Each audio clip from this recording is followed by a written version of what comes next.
भेरगाव कलेजाव साबायखर बावनाय आरो गोदान बिल्डिं बेखेवनाय हाबाफारि जालाङो। इं 2005 मायथाइयाव गायसनजानाय भेरगाव कलेजा बिटिआर गोरोबथानि 6.3 दफा बादियै बावैसो सान सिगां सोरखारि गनायथि मोनबाय। उदालगुरि जिल्लानि भेरगाव कलेजा सोरखारि गनायथि मोननो हानायाव गोजोननायजों 19 फेब्रुवारि समबारखालि कलेज सामलाय आफादनिफ्राय साबायखर बावनाय हाबाफारि लायो। बिटिसिनि गाहाय मावफुं सोद्रोमा प्रमद बर'जों लोगोसे थांनाय इं 2005 मायथाइयाव कलेज गायसनजेननायाव मदद होनाय साफ्रोमबो सुबुंनो साबायखर बावनाय जायो आरो बे हाबाफारिनि गेजेरजोंनो भेरगाव कलेजनि गोदानै लुनाय गंसे बिल्डिंखौ बिटिसिनि गाहाय मावफुं सोद्रोमा प्रमद बर'नि आखाइजों बेखेवनाय जायो। मख'जाथाव बाथ्रादि समबारखालि जालांनाय बे हाबाफारियाव बिटिसिनि गाहाय मावफुं सोद्रोमा प्रमद बर'जों लोगोसे आसाम आयेन आफादनि बुंथिगिरि बिस्वजित दैमारी, बिटिसिनि इएम जिएम, ओनसोलनि मेलेमजिबि समाज सिबियारि आरो गोबां रायजो राजाफोरा बाहागो लादोंमोन।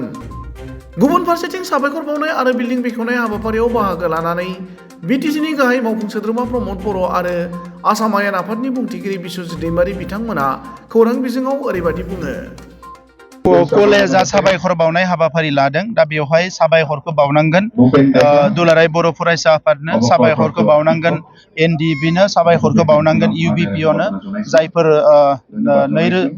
थामथि बर' गोरोबथानि सागानगिरिमोन बिथांमोननोबो, आरो लोगोसे रोजा रोजा साबायखर बावनांगोन जोंनि गासैबो मुंख्लंफोरनो, जायनि नाजानायाव जोंहा खेबथाम बर' गोरोबथा जाबाय आरो थामथि बर' गोरोबथानि 6.3 दफा बायदियै जोंहा गंजि कलेजा प्रभिन्सियेलाइज जाबाय। दा भेरगाव ओनसोलाव गंसे गोजौ सोलोंथाइनि फसंथान नांगौमोन, बेखौ लानानै रायजो राजाफ्रा अराय सम सानोमोन आरो दाबि दैखांबोबाय थादोंमोन। आरो दिनै बे फरायसालिया प्रभिन्सियेलाइज जानायनि उनाव बे ओनसोलनि फरायसाफ्रा गावनि जायगायावनो गावनि न'आवनो थानानै गोजौ सोलोंथाइ लानो हागोन। बेवहाय गोरिब गुन्द्राबाबो गामि ओनसोलाव रायजो जानाय हिसाबै रांखान्थियाव गोग्लैसोनायब्लाबो बयबो बेवहाय गोजौ सोलोंथाइ लानो हागोन। आं बेखौ मिजिंथिदों। आङो बेखौनो खावलायनो सानदों जे देग्लाय 1 करोड़ होनाय बिल्डिंखौ जों बेखेवबाय, बिनि उनाव गंसे गेट लुना होनाय जागोन, आरोबाव 50 लाख रां बेवहाय होबावनाय जागोन बायदिसिना लुनो थाखाय। नाथाय सोलोंथाइनि जि फोरोंनाय आरो सोलोंनायनि जि प्रसेस, बेखौ जाहाथे गोग्गो खालामनानै लाखियो, आं बेखौनो खावलायो। पस्टआ जिखिनि थालांबाय बे एनरलमेन्टनि सायाव जायो। एनरलमेन्टआ जेला बारायगोन अब्लानो पस्टखौ मोनबाय थागोन।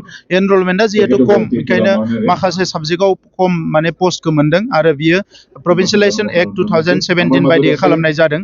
दा बिनिखायनो आसाम सरकारजों जोङो रायलायबाय थादों, जेब्लायनो एनरलमेन्टआ बांगोन अब्लानो बिथांमोना पस्टखौ आरोबाव मोननो हागोन। बेखौ जों थाबैनो खालामगोन, बारा गोबाव सम लाया, थाबैनो बिजाथिखौ सायख'गोन आरो नोंथांमोननि सिगाङाव फोसावनानै होगोन।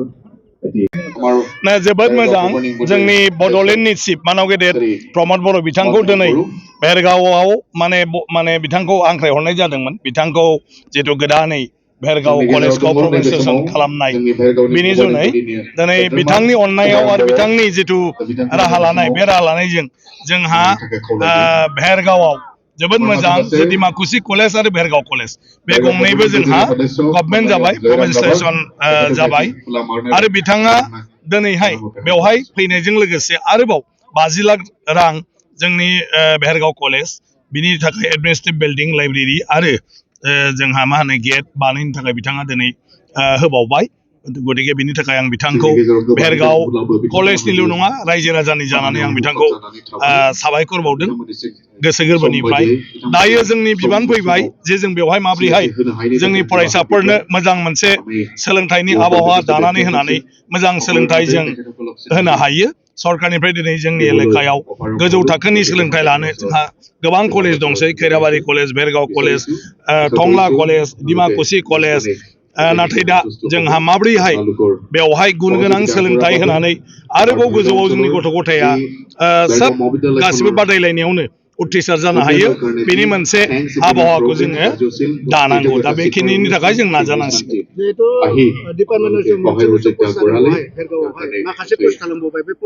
ना बे गासिबो एनरलमेन्टनि थाखाय जादों।